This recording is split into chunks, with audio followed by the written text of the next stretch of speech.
Hey, Three Crosses family, welcome back to the podcast. My name is Pastor AJ. I oversee life groups and discipleship, and today we are closing out our series on the hope within you. Today we're looking at John chapter 17, various passages in that text, and so we have an exciting final conversation on this series about sharing the hope that's within you. Before we get into that, we'd love to keep you updated with what's going on at Three Crosses. And so if you haven't filled out our podcast survey, we'd love for you to fill that out, threecrosses.church/podcast. And you can tell us who you are, where you're from, and we'd love to put a free drink from Neighborhood Coffee in your hands. Serve Day is coming up, September 27th and 28th. If you want more information about Serve Day, threecrosses.church/Serve Day. We know many groups out there are listening to this, and so if you're a group, if you're an individual looking to find a service project on that Serve Day, feel free to sign up and learn more information about that online. Okay, we have a great conversation to round out this series, and so with that, let's go deeper.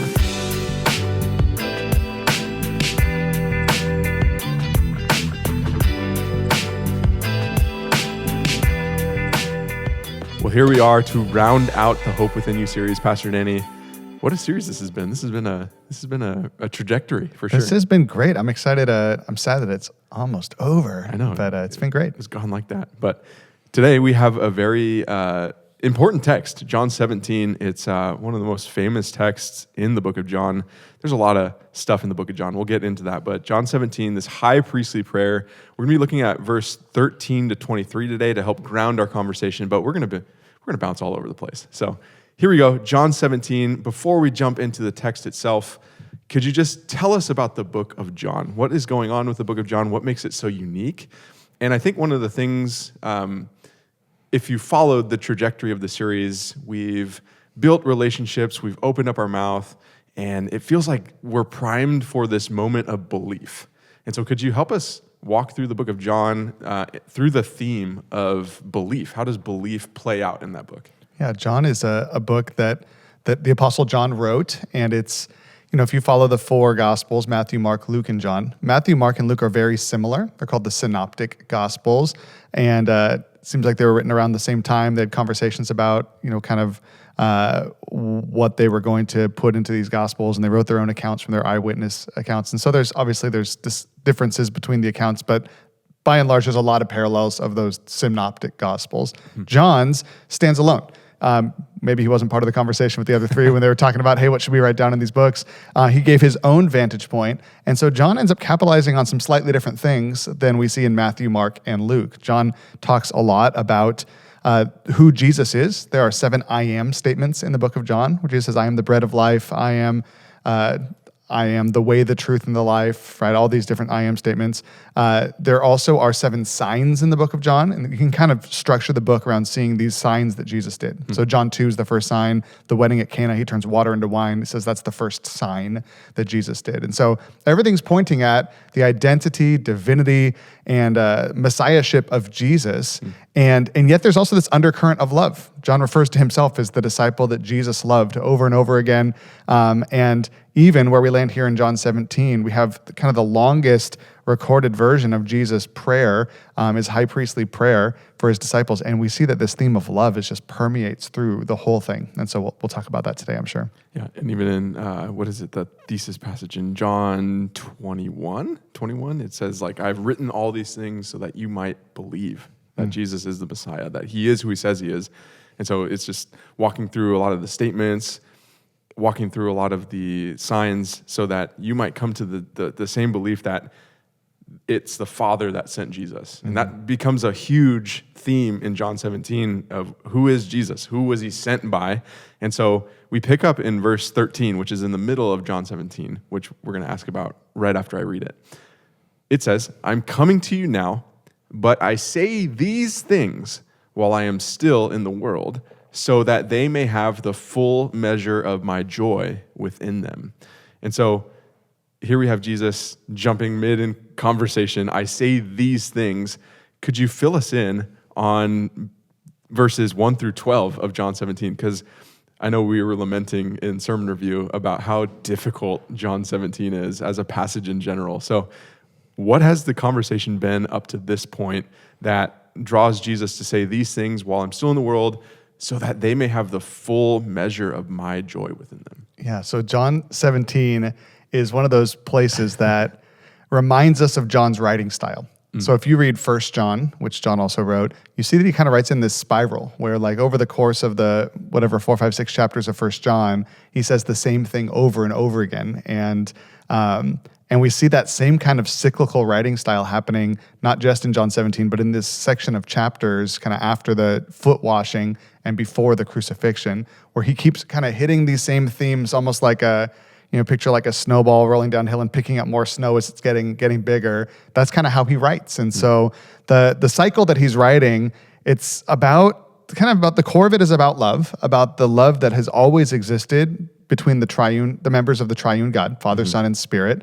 And he is praying that love that he has known since before the foundation of the world, that these disciples would be grafted into that love. He kind of takes an aside in John 15 and talks about remaining in that love, and like this is the love that we have for one another. This love starts to cascade, and it's like, we need to show this love one to another. This is the new command I give you, is that you love one another. By this will all people know that you're my disciples, if you love one another. And then he starts talking about sending them out and remaining in his love as he sends them out, and then the Spirit's going to come and remind them all the things, and he's going to convict the world. And as you go, right, so you kind of get this picture that I keep doing this with my hands if you're watching it on YouTube. It's just this idea that there is this deep, abiding love that exists between Father, Son, and Spirit. We, as his people, are invited into that love.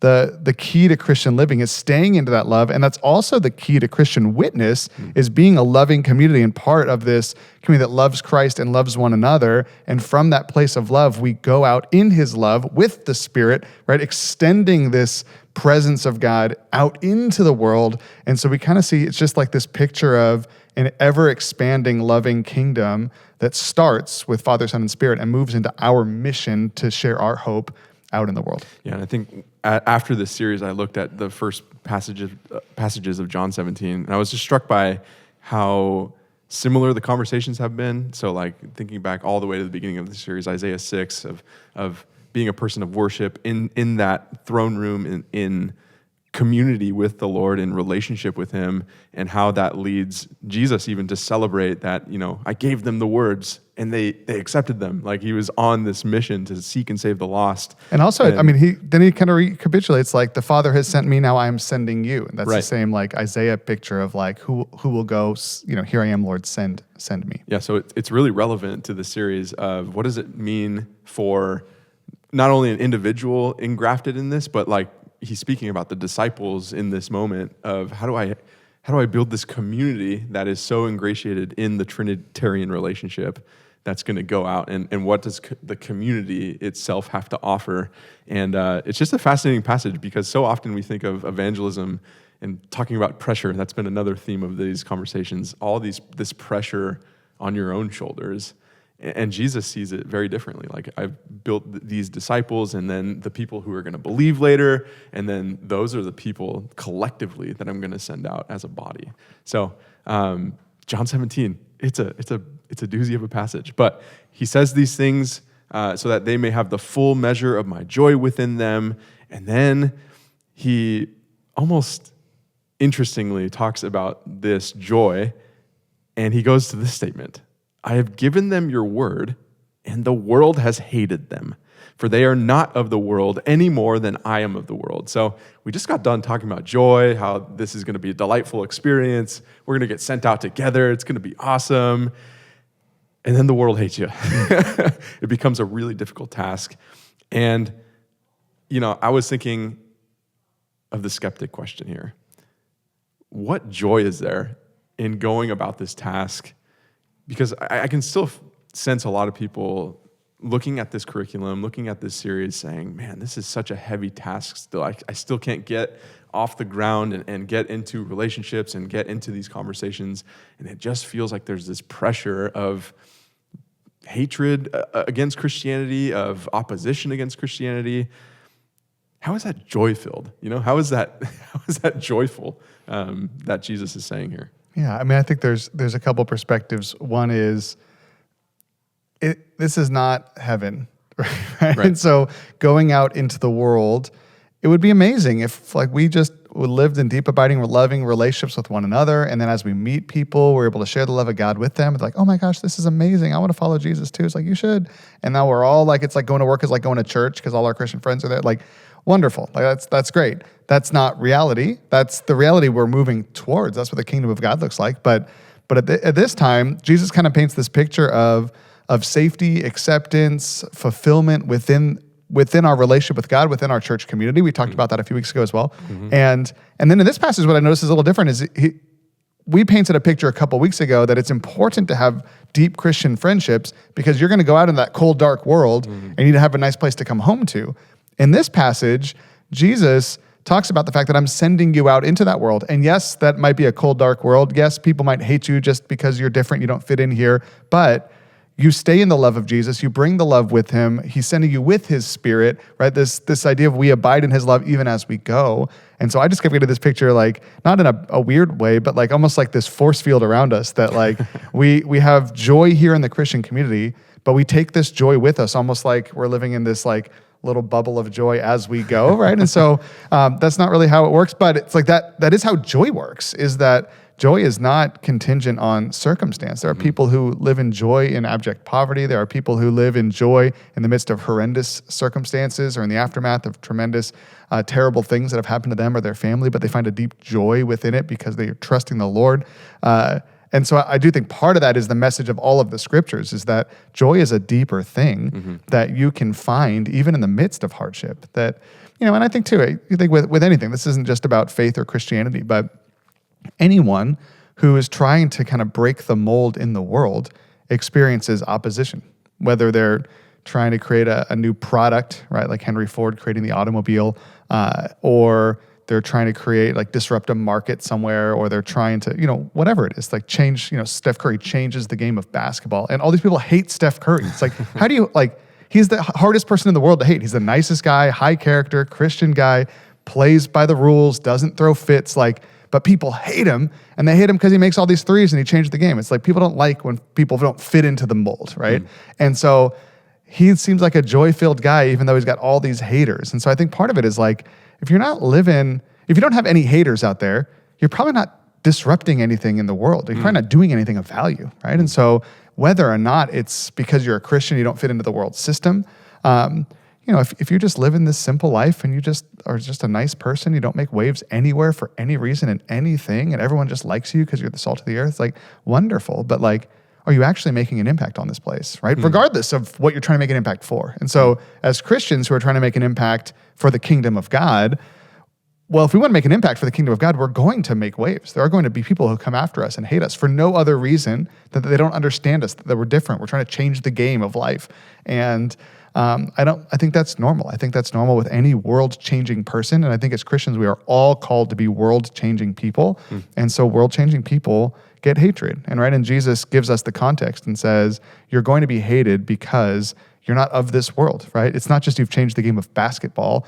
You are not like a citizen of this earth. Like you are a temporary, Peter says you're on a temporary visa here. We're strangers here. We're living as aliens, he says here. And so it's like we don't fit in. So people hate us. And it's like they shouldn't. In the same way you shouldn't hate someone just because they're like a foreigner in your country. But obviously people hate people who are different than them. And that's not good. But I think Jesus is saying that's just the reality, is that just the fact that you're different and you're changing this world and you don't belong here and you think differently, not because your views are vitriolic or anything, but just because you're different, people get scared of different and people don't like different. People want the same. So I think there's a lot of reasons that this is true. But I think in the midst of all that, you can find joy in that, because it's like you either have to find joy in it or say, well, I guess I'll just be like everybody else. But it's like there's no joy in that at all. That's like you kind of give up. Like if you're saying, no, I'm going to do this because I'm resolved, this is the best way to live. I want to see people come to faith in Jesus, and I want this world to become a better place because of my presence in it. You find joy even though people are haters in the midst of it, because you're doing good work, and this is an important thing for you to do. And I see two encouragements here. One, the last line of Jesus saying, they are not of the world any more than I am of the world. So it's like an association with Jesus, which he's been doing this whole passage in John 17. He's like, hey, in the same way that I'm sending you out, or I was sent out to share the hope of eternal life with you, now I'm sending you out. Now you're not of the world. in the same way that I'm not of the world. And then, like you said, going back to that point of being grounded in Christian relationship, I think that's such an important point of you can be out there and feel isolated a lot, and yet you come here and you have that welcome home sign. I think that was probably one of the most powerful images for me of just coming home and having a people that love you, that are like-minded, are engaging in the same thought process. It's like you're not going crazy. Like this is the Christian community. That's how it can support existence in this difficult world. Mm-hmm. And so we get some more context of why the world might hate us in verse 15. It says, "My prayer is not that you take them out of the world, but that you protect them from the evil one." Verse 16, "They are not of the world, even as I am not of it." So doubling down on that communication of, in the same way I am not of the world, they are not of the world. And yet we get context here because it says, I'm not drawing them out. I want you to protect them from the evil one. And so a lot of this has been going out and building relationships, and I can still hear a lot of people saying, man, it's been really hard for me to build relationships because I just don't know where to go. And so talk to us about this phrase, protect them from the evil one, because I think a lot of us think, man, isolation and just departure from the evil one is the way to go, but like we are being sent into the world and there is going to be evil around us. And so how do we navigate that tension of wanting to go out into the world, but being on guard and standing firm against the evil one? Yeah, I think it's important to, and we'll do a whole series on this starting in October, about spiritual warfare and our presence and the evil one's presence in the world. But I think it's important to realize, like where we'll start that series, is that our battle is not against flesh and blood, but against these evil entities in the world, that there are forces of evil trying to take us down. The enemy, though, is the enemy. The enemy is not the people we're trying to reach. And I think a lot of times Christian people can be like, man, I want to be taken out of the world because all these people are like my enemies now. They all hate me. And like, I just want to go to heaven where I'm with a bunch of Christian people. And Jesus is like, no, I'm sending you out to reach those people. They're not the enemy. These are the people that I'm sending you to, like a sheep among wolves. But the one that you need protection from is not even these people. It's the evil one. And so I think it's important for us to think in terms of relationship building and hope sharing. What is the overlap between God's Spirit working through us and what the evil one would do? And so like when you talk about it's tough to build relationships, I think it is tough to build relationships. At the same time, I think that's one place where we need to realize that relationship building takes time. So like I was, our daughters are on a soccer team, and there's all these parents on the soccer team. Most of them are not church people, and they were all over our house last week. And one of the dads and I were talking for a long time. And a couple times in the conversation, like, oh man, we should get together, or we should go to this golf tournament, or we should go do this thing together, whatever it is. And I'm realizing like, oh yeah, this is like, maybe God wants to do something in this relationship here. Who knows? Or maybe this is just going to be a friend and whatever. We didn't talk about his faith background or anything, but I'm assuming like he's not a believing person, and yet he has this desire to step into a relationship with me at a friendship level. So I'm realizing that's going to take time, right? It's like, okay, well, I've talked to him a couple times at a couple games, and he was at my house. I talked to him for like an hour. Then it's like, maybe we'll go to some event together and we'll hang out. It's going to take months to get to a place where it's like, we're close enough that when I see him, I can ask him questions about his life, how things are going, ask questions about his faith background. Like, you could do that. You do that in the first conversation if you want to, but like in terms of just living life with organic relationships, it takes time to develop these relationships. And so you kind of picture the trajectory of that time and the evil one's role in trying to break down what God's trying to do through that connection. And there's so many things, right? There's fear. The evil one can kind of toy in our fears and say, hey, don't share about your faith. Don't tell them what you do for a living. Don't tell them you go to church, like hide that stuff, right? There's this fear factor there. There's busyness, right? The evil one, this is Screwtape Letters talks about this when C.S. Lewis is kind of imagining how spiritual warfare might work in the world. He talks about, it's one of the best tactics of the enemy is not like causing us to commit deep sins, but just making us think like, oh, I'm hungry. I'm going to get up from my Bible and go eat breakfast instead or something, just like the basic stuff. So like busyness is something the evil one can use to stop building this relationship. Doubt, right? We can think, well, I mean, when am I going to spend time with this guy? It's not like it's actually going to change the needle here, and I got so much going on here, and he doesn't even seem interested in spiritual things, right? So we're second guessing ourselves. And then, all types of things, right? I've got a buddy that I've known for a long time, and he knows I'm a believer. We've had tons of great conversations about it. I think at this point considers himself a believer. I don't know if he completely understands it yet, but I remember back when we were out of college, we'd just gotten married. I'd been sharing my faith with him a ton. And he had called me like his spiritual advisor, even though he wasn't a believer. And I remember one time I went out to dinner. He lived in Phoenix. I was driving down through Phoenix with my buddy, who's a pastor here with me. And we stopped in Phoenix. We had dinner with these guys. And I'm sitting there, it's this restaurant. And as we're eating, I'm sitting across the table from this guy's wife, and my buddy Joe's sitting across the table from this guy. And so I hear like there's kind of loud music in the restaurant, so it's kind of getting harder to talk. So I'm talking to his wife, and my buddy Joe is talking to this guy, and he's sharing his faith with them. Like, hey, yeah, so I grew up in whatever, and I put my trust in Jesus. And he starts having this evangelistic conversation. And this guy is like tracking with him. And I'm thinking like, I've tried to share my faith with this guy all the time. You never listen to me. But I'm like, all right, so I'm praying. And so then there comes a point in the conversation as I'm like listening out the side of my ear to what they're talking about, where he's like, yeah, I mean, would you ever want to exert your faith in Jesus Christ? And right as he says this, the music in the restaurant gets so loud, like so definitely, like everyone just covers their ears and like, oh my gosh. And we're like, and it didn't stop. And so we're like, we got to get out of here, right? And so we're going, and as we're walking to the car, my buddy who's not a Christian goes to my buddy who is a Christian and says like, hey, I love what we're talking about. Can we go back to our house? And I'd love to hear more about this. And I'm like, this is insane, right? And so like we get out in the front, he like gives the little ticket to the valet. We're waiting for the guy's car. And as he's walking to his car, his Achilles tendon snaps, like severs. Like we didn't know what happened at the time. He just collapsed onto the ground and he's like holding like the back of his leg. He's like, I don't know what happened. Tries to walk. He can't walk. They're calling an ambulance. And he's like, hey, we got to call it, man. Like, I'm so sorry. We got to go to the emergency room. And we're like, it's okay. We're going to keep driving on our road trip. And we never got to continue the conversation, right? And so I think about that too. It's like, well, how does the evil one get involved in evangelistic conversations? A lot of bonkers ways sometimes too, right? And so part of it's the natural moments in life. Part of it is like, there's going to be spiritual opposition, even when people are being influenced by the Spirit. And so, right, we know we're playing the long game, that Satan can't take all that down. We didn't feel compelled to follow him to the hospital and be like, if you die tonight, But I think that we need to realize that the enemy is not these people that we're sharing our hope with, but there is a real evil one, that the more, right, if we're the Steph Currys of the world going out to change the game, the more that we lean into the life-changing power of the gospel, the more opposition we'll have, because the evil one will find all these different ways to try to thwart what God's trying to do in and through us. Yeah, I love that we're going to jump into a spiritual warfare series on the backs of this Hope Within You series, because they do feel related.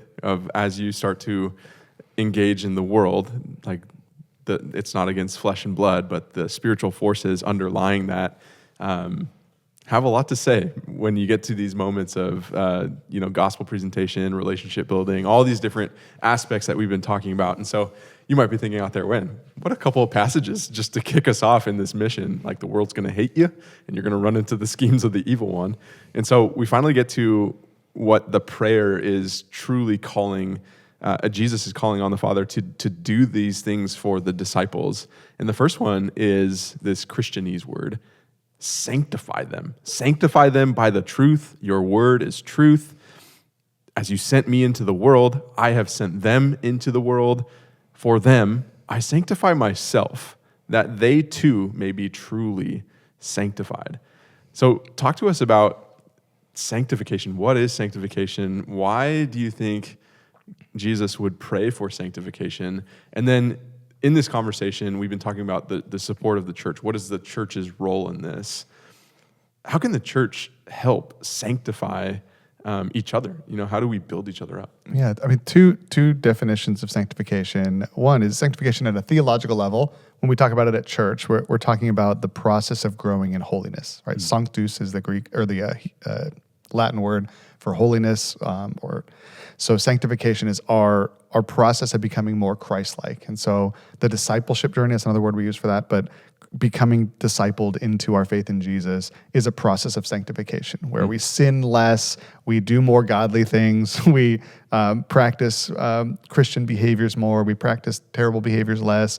Our heart starts to change. Our mind starts to change. Like we are being transformed into the image of Christ. So that's the process of sanctification.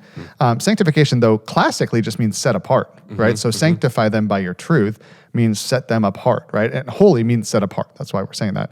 And so when Jesus is talking about sanctify them by their truth, he's not just like changing the subject to be like, also, I hope these guys like find a good discipleship pastor, right? Like grow in their faith. Like what he's really saying is, right, the same thing that we've been talking about. Like as they go into the world, their job is not to like merge into the world and become indistinguishable. They're going to be set apart, and they're going to be set apart by your truth in the world. And so what they believe is going to be different than the people around them. How they act is going to be different because what they believe is different, right? The behaviors that they exude in the world are going to be different.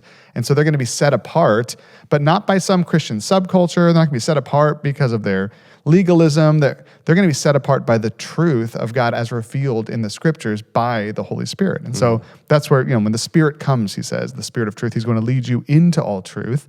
And he's also going to convict the world in regards to sin and righteousness and judgment. And he's going to reveal to you everything that I've said to you. And so we know that the role of the Spirit is in the midst of this whole thing, where on one hand, he's leading you into the truth. He's teaching you, reminding you of Jesus' teachings. Right? Jesus says, stay in my love, obey my commandments, right? Like become like me, like be like what I would be if I was born into your body. That's who you're becoming. And at the same time, the Spirit's going past you and convicting the world of the way that they're not set apart, that they're not in the image of Christ, that they haven't given their lives to him. And so somehow it's not we turn into them. It's like we stay distinct. And as we grow near to them, sometimes they'll reject us. Other times the Spirit will open their minds to see like, this person's different and I need what they have. And so just we're getting involved in that game that the Spirit is playing out in the world, which is drawing people to himself while turning us more Christ-like. And the more Christ-like we get, the more repellent like we will be to people, but also the more intriguing we will be to the people the Spirit is working on. Yeah. And so I think he's just reminding us that we are going to be different.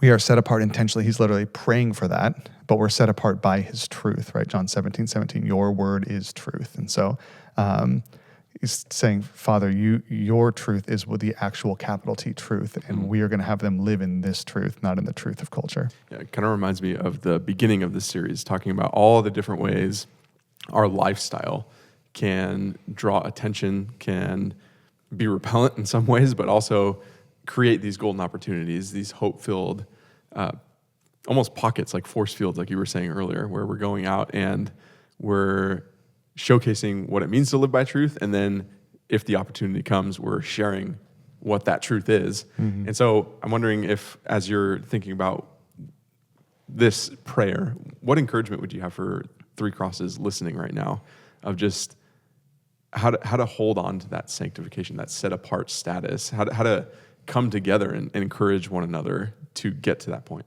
Yeah, I think part of it is just an encouragement that in a culture where it's so many people will tell us all the time, like, hey, what you believe is a lie. God is a fairy tale, some bearded man in the sky, right? All this making fun of us. It's like what we believe is the only thing that is true. So like, it's not our job to make fun of them, but like, let's not believe the lie that like we believe a myth, but it works for us. Like we believe that which is true, and we know it's true because it is true.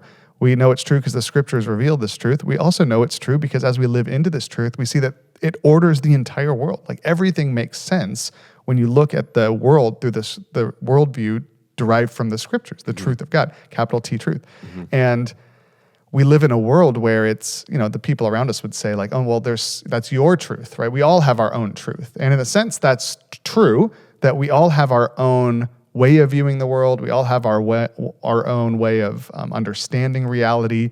But there's only one reality, right? There's only one truth. And the Christian truth is the only truth. And so a truer way to say that is not that we all have our own truth. It's that most of the people around us believe lies and we believe the truth. And so I'm not saying that it's helpful to go out saying that, like telling people like, hey, just to know you all believe lies and I'm the only one who believes the truth, because I think that's read as arrogance a lot of the time.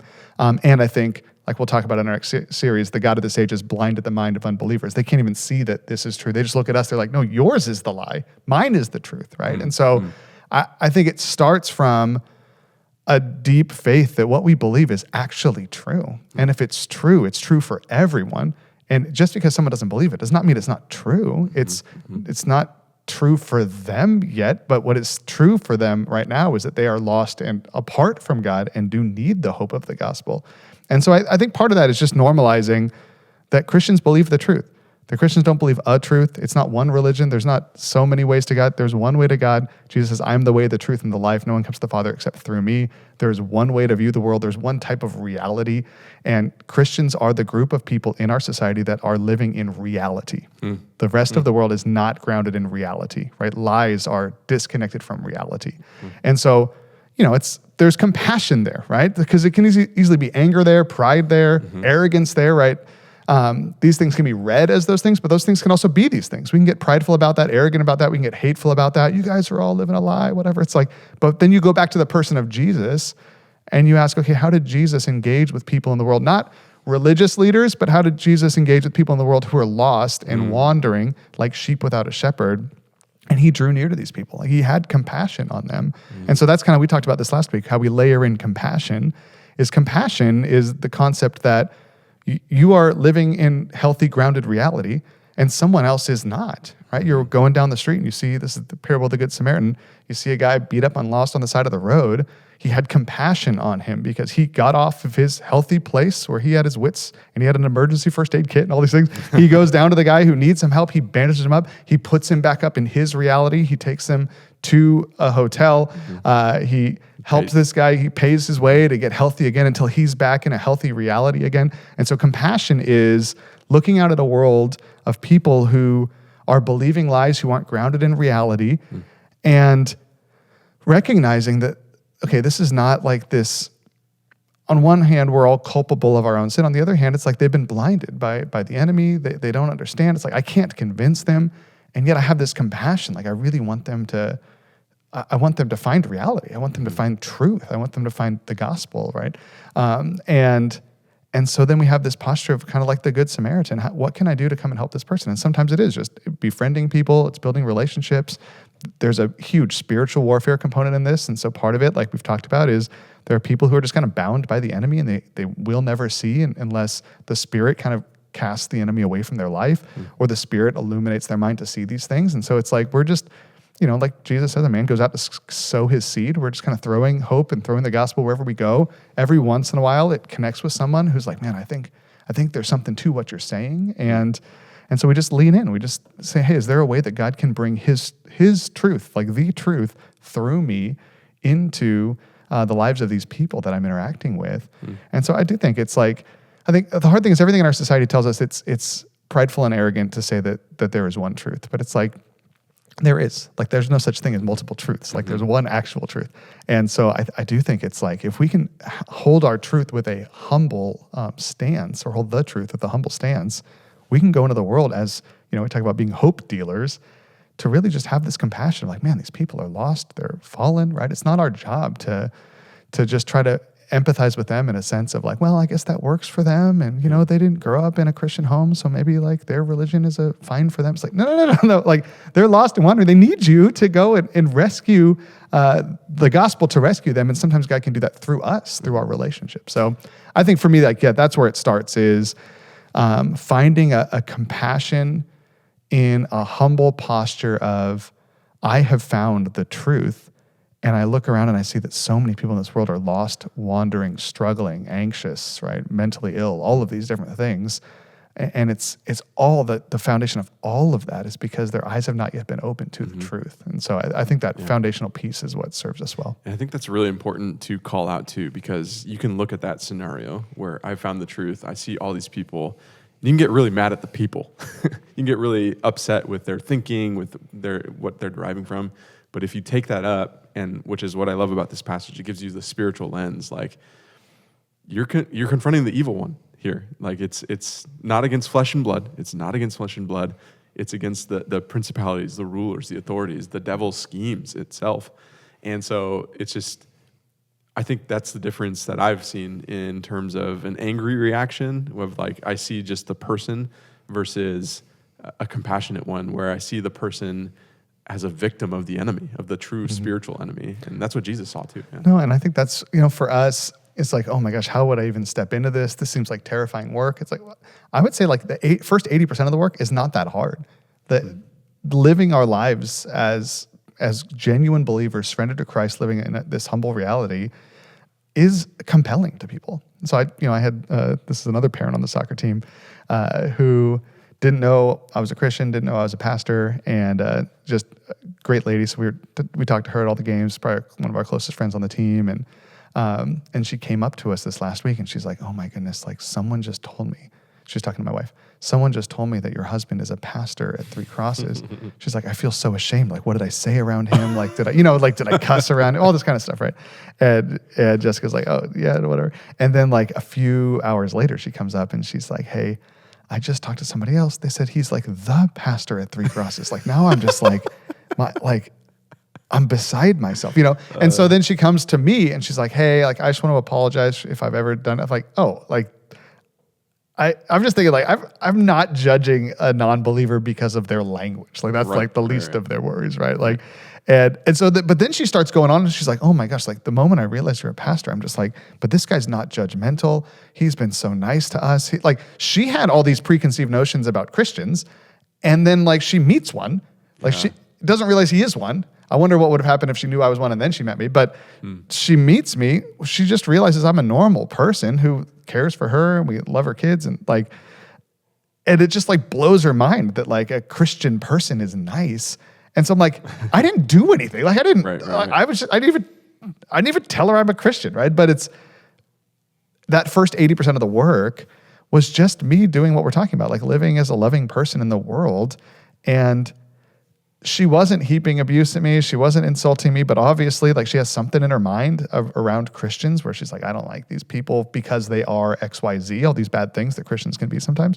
And like I didn't have to do anything. I just somehow like got 80% of the way towards this hope-filled conversation by just being a normal person. And then she finds out I'm a Christian and she's like, but you're normal. I'm like, oh, well, I don't know. Like, I'm not like trying to be cool. I'm not cussing around or I'm not like trying to like fit in. I'm not trying, like, I'm just being me, but I'm also not like wearing Christian t-shirts all the time and being like, well, hey, I hear you say that word. I don't know what the Lord thinks about that. Right. It's like, I'm just being a normal person, but I do think all I'm trying to say is sometimes just living a normal life, being a godly person in the world is refreshing. And I talked to a guy in our church this week who said he was at a doctor's appointment. I heard the story. I didn't talk to him personally, but he was at a doctor's appointment and the doctor like circles back with him. He's like, hey, can I ask you a question? He's like, I've never had a patient so like full of joy and hope as you. Like, what's your secret? And the guy's like, I just got to tell him like, well, Christ has made a big difference in my life. It's like the doctor noticed this guy. He sees people all day long, and so 80% of the work there was him just being a normal guy when he came into his, a normal guy in the sense of like grounded in reality. He's being transformed to the image of Christ. He's becoming a righteous person as people are supposed to be. Yeah, based on reality. Based on reality truth. And the truth. Yeah. And so the doctor just sees like, this guy, there's something different about this guy, right? This is where the Greek philosophers talked about things like excellence and magnificence and all these things that like when we become great people because we're being transformed in the image of Christ and we're becoming what humans are designed to become, people who are kind and compassionate and loving and strong and all these things. People just see us as this like, there's something different about that person. Like they've tapped into a reality that I haven't seen. And I think part of that obviously is the faith component, not just those behaviors, but part of how we are designed as humans is in the image of God, to be in loving relationship with God and others. And I think even though we don't talk about it yet, people see that in us. Mm-hmm. And so, like I said, 80% of the work is just showing up in a sanctified manner. And I think maybe some of you out there listening are like, man, they're spending so much time on relationship building and being a normal person. And it's like, in 1 week on like sharing the message. And the message is the easy part, man. Yeah. Like, it's like, it's once someone is like, once the message kind of sinks in, it's like, that changes their life forever. But it's, and it's like, not like you have to be ashamed to share the message earlier or anything, but it's just like, we know that the message is like this seed that's planted in their heart. Sometimes it sprouts, sometimes it doesn't. But it's the same thing. It's like if you're thinking about gardening, it's like pulling the weeds, tilling the soil, finding the plot of land, bringing the water, like all that's the hard part. Planting the seed, that's like the fun day where you just get to go like in these little these things you made, you just drop little seeds. Like that's easy. Like the hardest part is everything else. And so Jesus talks about hope sharing through the lens of organic like agriculture all the time. And it's like, and that's the language he uses, is that a farmer just goes out and sows a seed, and you just, wherever we go, we sow. Yeah, and you look at the scriptures and you're looking for that text of like, here's how to explain things. Here's how to explain it. And we've been saying this throughout the series. You'll look for that passage and you'll run out of text pretty quickly. And it's like there's great tools out there. We probably talk about some of them in our life groups, and we've got books and tracks and all this. Like that's great tools. Yeah. Let's just be honest though, none of those tools are from the Bible, right? Like no one. Look at Paul's messages. He doesn't use the tools. Jesus doesn't use the tools, right? Like they're great. It's a really good way to synthesize in our culture, right? And so like even, right, we got the Steps to Peace with God, these kind of 4 spiritual laws that came out in the 80s, 90s. Mm-hmm. I think that came out of Campus Crusade. And it really was. They just hired like a consulting company and just said, hey, we want to encapsulate the truth of Christianity as simple as possible so we can train people how to share the message. And they're like, well, do it this way. God loves you, has a wonderful plan for your life. We've all sinned and fall short of the glory of God. Christ came to bridge the gap. Trust in him and have eternal life. It's like, okay, right? And so it's like, that's good. That's true. That is the gospel. They did a good job with that. But that's like a marketing company made that. That wasn't the Bible. And so then when you go to the Bible, like, well, how do they do it in the Bible? It's like, oh, it's as diverse as people are diverse, right? Philip meets the Ethiopian eunuch and he's reading the prophet Isaiah. And he's just like, do you understand what you're reading? He's like, no. Can you explain it to me? He's like, sure, right? And the guy's like, I need to get baptized. Then you got Stephen, who they're like, give us an account. Why do you believe in Jesus? He's like, you always resist the Holy Spirit. You've killed the prophets, right? You killed Jesus, the author of life. God has made him Lord in Christ. It's like, wow, like that's a message. Then Paul goes to Athens. He's like, hey, you're very religious. Like God doesn't live in temples made by human hands. He's going to judge the world by the man he appointed. He proved this to all men by raising him from the dead. And they're like, the resurrection of the dead? What? Let's talk more about this, right? They're just seeds that these apostles are planting. Mm-hmm. And it's like, you see like Priscilla and Aquila like pulling people aside and explaining them the way of truth more accurately, right? There's some cleanup that happens when people get parts of the truth. Like, but it is like we all work together as a church community to be part of God's divine work to draw people to himself. And so like, I'm not jealous that like my buddy Joe got to share the gospel with my friend, because like that's just how it works. Like I spent years like cultivating relationships, sharing my faith with him, and then this guy might get to help him cross the finish line. Like that's awesome. We see that more explicitly in the scriptures than we see a model of exactly what to say. And talk to us a little bit more about that, because that is where not only Apostle Paul, Peter, but now Jesus lands in this. You would expect him to say, no, not only sanctify them in their truth, but like give them the right words to say, which he does with the Holy Spirit. But he says, my prayer is not for them alone. I pray also for those who will believe in me through their message, that all of them may be one, Father, just as you are in me and I am in you. So again, church unity. I'm thinking of all the times where, all of these great hope sharers in the scriptures could have talked about like, hey, here's my tract, here's what I got. And they're just so adamant about church unity, about building up the body. And so talk to us a little bit more about what you see the importance of the church community throughout. Just rewind to this entire series, think back, zoom out, and now think communally about it. Because I think a lot of us may be thinking like individual situations, but a lot of us haven't zoomed out yet. Mm-hmm. Why is church unity so important? Why is the body of believers so important? Yeah, I mean, I have 2 images in my mind. One is Jesus is giving a picture of how the kingdom of God will be built. So this can map on pretty easily to the Great Commission, go into the world, make disciples of all nations. And so it's this picture. He gives a lot of kingdom parables in Matthew that give us the same picture of like the gospel kind of being the seed that's planted and it grows and it grows and grows, or it's a wheat field that grows and grows and grows, or it's yeast that's worked into all of the dough of the earth, right? It's growing, growing, growing. And so here in this passage, what Jesus is talking about is really kind of that as the kingdom of God grows, it's not just growing in quantity, but it's staying high in quality as it grows, right? So you imagine, right, a home builder comes to town and they're like, hey, we want to put up 150 homes in this neighborhood. And they're like, we're just trying to maximize our profits. They start slapping together homes, just boom, boom, boom, boom, boom, boom, boom, boom. Yeah. Right? They build them so fast. They're not thinking about details. The inspections aren't, they don't really care about passing inspections. They're just trying to get these homes up. It's like, okay, yeah, you got a lot of homes up, but like, this is not good work, right? Yeah. Where Jesus kind of gives this picture of like the gospel's going to grow, but it's going to grow in unity. So like, it's not just going to be all these people come to faith and they're all crazy and they don't know each other and they're disconnected or they hate each other, they're warring. It's like, no, we're going to grow a real healthy, beautiful, vibrant community that expands slowly throughout planet Earth. And so part of it is talking about as the gospel scales, the love and unity of the church is going to scale with it. It's not going to outgrow the love of Christ, and it's not going to outgrow the love of the community. I think part of it too is just also a picture then that if the community is growing at the same pace of love and unity, then as we are going to connect people with the gospel, our community comes with us into those conversations. So like, you know, I'm talking to some parent at a soccer game, and it's like, it's awesome. You know, we're having a spiritual conversation, but it's like, if I'm not connected to a local church community, that's a detriment to me in that conversation. Because now it's like, it's just me and her like salvation is on me, right? So like the other story of me and Joe going down to meet with this guy in Phoenix, like the church came with me, and that's better. Now there's more people connected, right? And so I think sometimes, whatever, Philip and the Ethiopian eunuch, you're out there on a chariot, you meet a guy, it's like, wow, he comes to faith. Then you got to help him get connected into a local church community. He's baptized into the church. But I think it's important for us to realize that when we are grounded in loving relationships with Christian people, God uses that to not like just reach people, but to like reach people and they get absorbed into the loving community. And so like, I do think it's important for us to see that like church people and church as a organization or organism is part of faith sharing. So like it's, you know, there's always these fights of like, oh, well, do you invite non-believers to church or do you, it's like, well, like, let's just say who cares about all that? Like, let's live our life out loud in community. So it's like, I'll talk to this parent at the soccer team. She finds out I'm a Christian. It's like, what?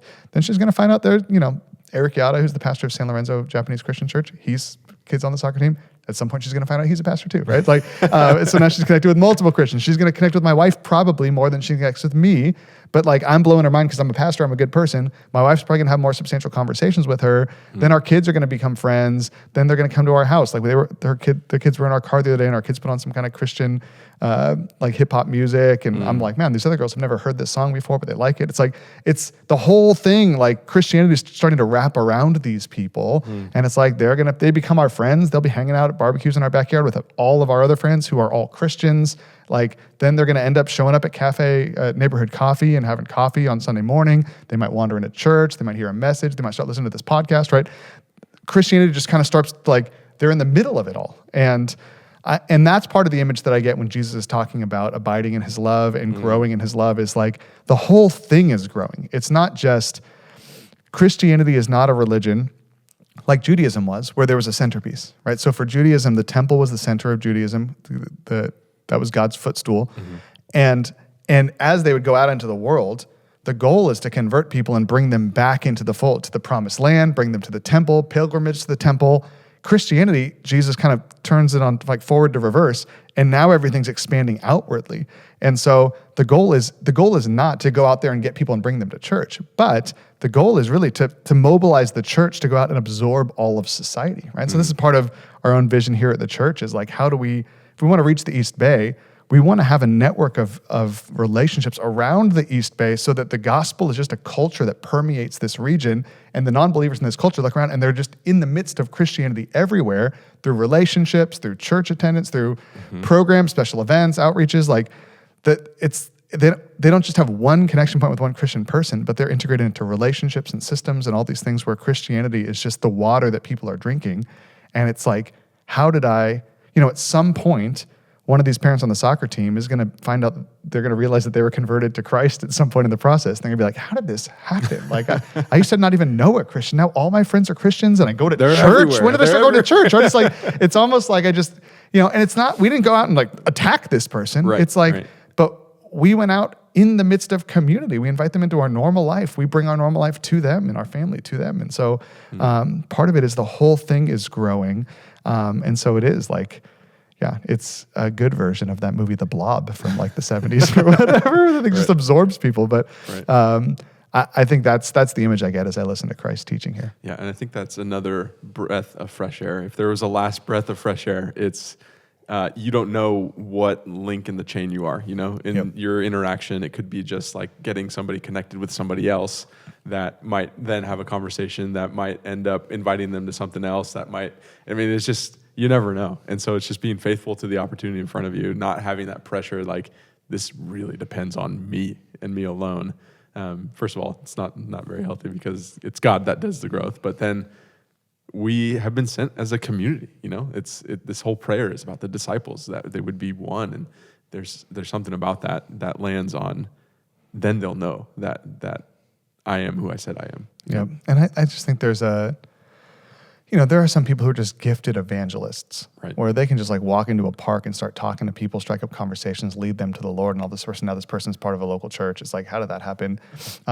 Not everyone is like that. God can use all of us to do that, but some people I just notice have more success in that than others. I think for as many people as there are out there who are evangelists like that, there are probably people on the other side of the spectrum who are not non-evangelists, but who are, instead of like, they're bringing like a really intense message to one person, they're bringing kind of a system of life to many people. And so I think I'm more one of those people where it's like I have had opportunities to share my hope with people. I haven't like had a lot of times where people are like, oh my gosh, I need to get saved right now. But I think my life is one where I like look around and people are like, when did that person get saved, right? So it's like I started coming to church and got engaged to Jessica. My parents started to come to church. They were very opposed to Christianity for a long time. And at one point I turn around and they're Christians. I'm like, when did they become Christians? Then my sister becomes a Christian. I never talked to her about it. She just became a Christian. I'm like, it's like this, the way that God tends to work through me is like people around me come to faith, and I've got like probably 1,000 micro relationships with people, and I'm always trying to like find inroads for the gospel, and I'm always trying to have good conversations and invite non-believers into our life and all that. But it's like, I'm not the guy who's having these acute conversations on airplanes with people. I'm the guy who's got like a network of Christian and non-Christian people around me, and they mix all the time, and folks within that network are leading people to Christ. And it's like, and I'm okay with that. Like we all have a different part to play. So one of my favorite books on evangelism, I forget what it's called. It might be called like The Drama of the Gospel or something, but it's a book that gives this picture that, kind of like Shakespeare said, all the world's a stage and we're merely players. It's this picture that we as Christians are all players on God's stage of the earth. And what God loves to do is to create these vignettes in the world by gathering his people together to do something good, even in a moment. So they'll give an image like you're in Starbucks and you're standing behind somebody in line, and the person turns to me and says, I feel like I recognize you from somewhere. I was like, oh, is it from Three Cross? Like, oh yeah, I came to your Christmas Eve service. That was really good, right? And I'm like, oh yeah, I'm glad you liked it. Then they go to order and the priest is like, hey, I couldn't help but overhear that guy's a pastor at Three Crosses.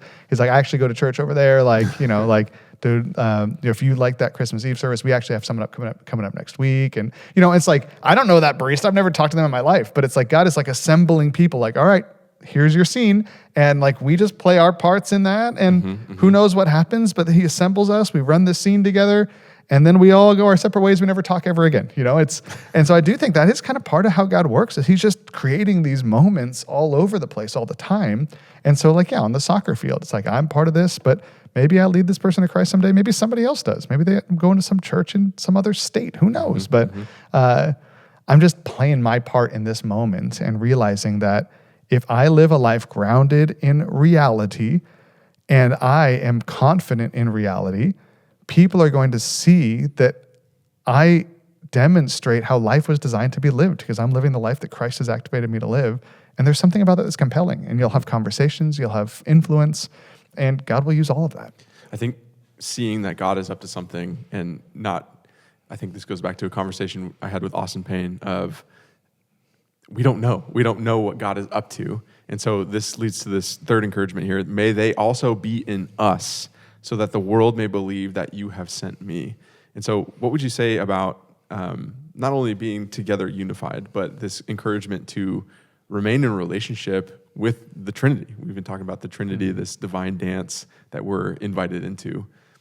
How is that an encouragement, a final encouragement here in this evangelism series? Yeah, I mean, part of it is even before being grounded in the Trinity, it's being grounded in the mission. That where Jesus goes back to is not like, okay, so now you are me. You just took my role. What he says is, my prayer for the world is that they would know that the Father sent the Son into the world to redeem the world. And so like The gospel is what God is hoping these people learn. Not like that Christians are nice people, not that you're a good person. Like Right. the gospel's not on you. Like, but you loving believers, you living in reality, you being connected with Father, Son, and Spirit, what it does is it shows people that Jesus Christ was sent by the Father into the world to redeem the place. And so part of it is just a reminder that if what Jesus is trying to do is build this robust network that slowly grows throughout the earth, it's like if you outstep the Spirit, right? You run out on your own and you kind of sever your like network cable to the Holy Spirit, it's dead. Like it's not going to work. Like Sure. it only works if this thing grows at the speed of love and relationship. It also grows at the speed of abiding in the triune God. And so that's where Jesus started this whole speech in John 15.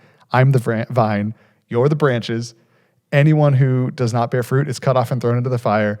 But if you remain in me, fruit will be born out of you. And so it's like, this is awesome. You're going to go run, picture you're like a lawnmower. You're going to go like lawnmower with the gospel.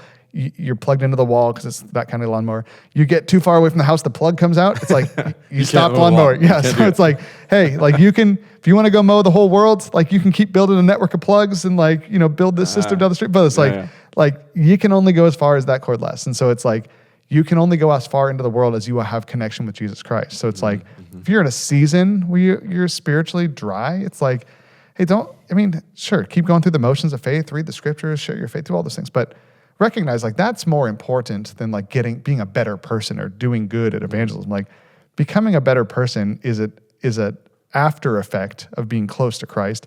Evangelism is an after effect of being close to Christ. It's something that out of the overflow of our relationship with Christ, our life is lived. And so it's a warning and a reminder that when we are abiding in the love of our triune God, powerful things happen. And B, like Jesus said in John 15, apart from me, you can do nothing. So let's stay connected with Jesus. Yeah, I love that first one that you mentioned, powerful things happening, because he kind of takes a turn here that I've been a little confused by, so I'm really excited to ask you about this, because in verse 22, it starts talking about glory. And it says, I have given them the glory that you gave me, that they may be one as we are one. Again, drilling down on that unity. I in them and you in me, so that they may be brought to complete unity. So it's another call for unity, being one in this relationship with the Spirit. I and them, you and me. So it's being invited into that Trinitarian relationship. And the only addition here we get is glory. So what does glory have to do with all of this? Yeah, glory. I mean, glory in ancient philosophy is, glory is talking about the weightiness, heaviness, beauty, right? So obviously God is glorious. And as we think about us growing in this network of like, we are all connected to all the other believers as we're connected with Jesus, that's a glorious thing. At the same time, glory in philosophy is a concept used to describe like things that draw and show beauty to something else, right? So like, if somebody has like a hair is their glory, it's like their hair, it might be glorious, but really they're someone, you look at Fabio from like the 1980s, like, I can't believe it's not butter commercials. It's like, they're trying to paint a picture of glory because of this guy's hair. Like, look how glorious this man is, right? So it's shining like shimmering. Yeah, exactly. Right. So it's the same way, right? They talk about that in the husband-wife relationship, that once like the wife can be the glory of the husband in the same way that, right? Like, when people have an amazing relationship and when a woman is a woman of honor, somehow people are like, man, this man is a virtuous man. Like this, we are all interconnected in drawing glory one to another. And so what he's talking about, obviously the glory we're trying to get, we're not trying to get glory for ourselves. We're trying to get glory to Christ.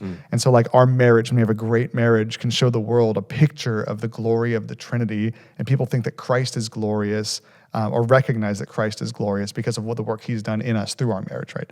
And so really in all of this, it's like just a reminder that God is the glorious one.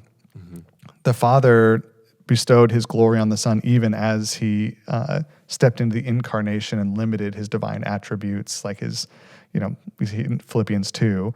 And And so the Son, as he lived life on the planet incarnationally, would say, like, I just here to bring glory to the Father. I'm here to bring glory to the Father. He lived in such a way that the Father was seen as glorious. And so now we step into that same work, that when we live lives in reality, when we live lives of magnificence, when we live lives of faith and character and hope sharing, the hope is not, right, that, and I've never had this thing where someone's like, Danny, you're a glorious being, right? It's like, we're not like that impressive even when we do all these things, right? But that's what I love when you do it right, like humbly, like Christ did, like not considering equality with God something to grasp, all those things. People somehow see how glorious God is because only he could have done that work he did in you.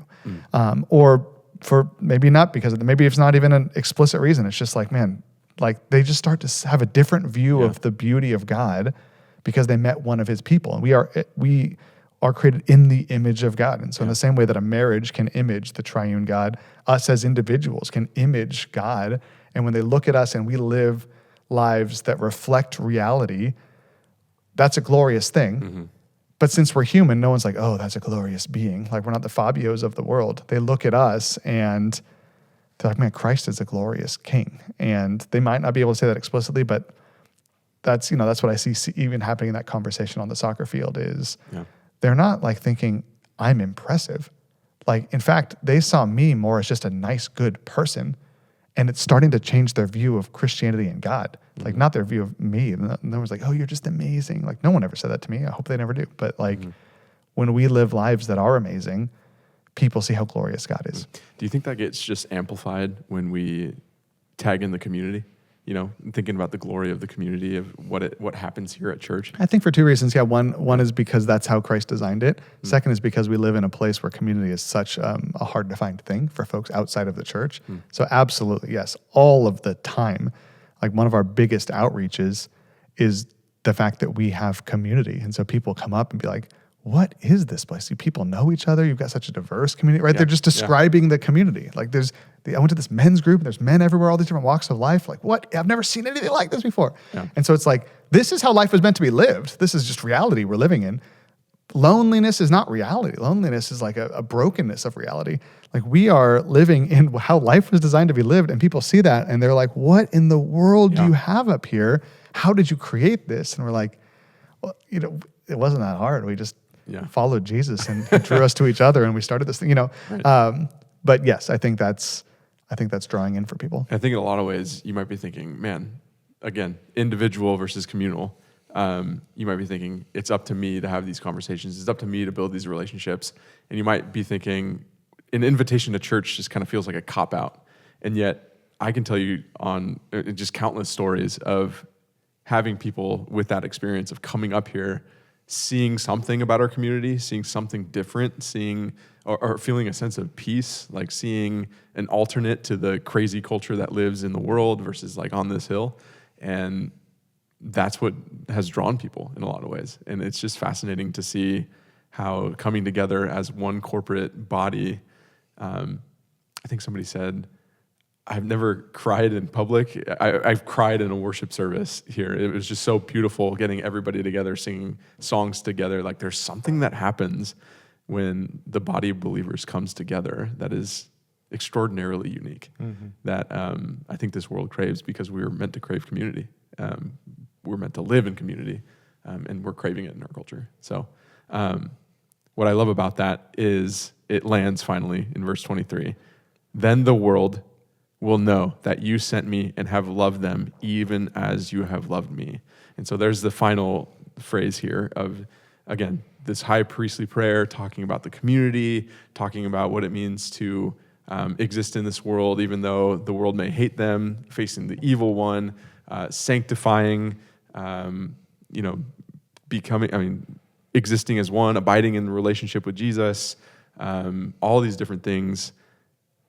What would be your final encouragement as we step out of the Hope Within You series and transition to the spiritual warfare series? Yeah, one of John's most famous passages is John 3:16, that God so loved the world, he sent his son. And I love that at the end of the verse you just read, we kind of see the telos, the end of God's mission, that he loves the world. He wants his love to get to the world. And God could have chosen to just go and get his love to the world, But the way that he got his love to the world was that first he sent his son into the world to establish, right, like salvation by faith, to establish forgiveness of sin through his death and resurrection, to establish his kingdom, all these things. And they turned on him, they killed him, he resurrected. And Jesus could have gone and finished the job, but instead he's like, now I'm sending you into this world. And so it's like, we've got God here, we've got these people that God loves and wants to get his love to. And then I love that God says, now here's my plan to get my love from me to this people. And he looks us back at all these things that you and I just talked about, of like expanding the love of God from Jesus to the church, to the people who are being reached to the church. Like the love is going to get there through relationships. And that's a beautiful thing. I think we're here in the Bay playing the long game. We're seeing amazing things happening in the Bay because we've been playing the long game, and churches around the Bay have been playing the long game. We want to live for Christ. We want to live with character. We want to live in reality. We want to preach the truth. We want to send folks out in the love of Christ to be workplace missionaries and school missionaries and all these things.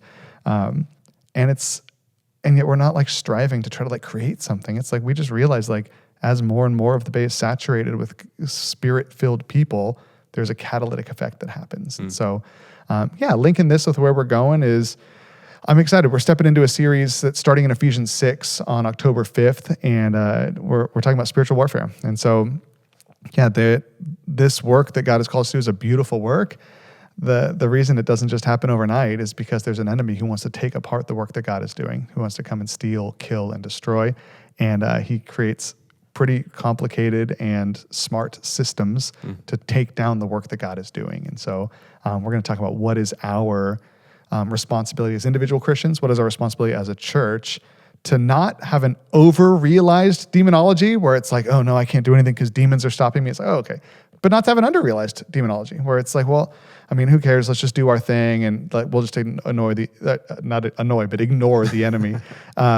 So what is God's invitation to us to live in light of these realities? He's shielded us from them on purpose, it seems, and yet we live in the midst of them, and he tells us about them and to be aware of them and to put on the armor of God. So what does it look like to live life in light of reality that there is real evil in the world? And it's not the people necessarily, it's the evil one who's trying to destroy people and draw people into evil. So looking forward to that. Yeah, and I couldn't think of a better transition in the middle of this than Serve Day.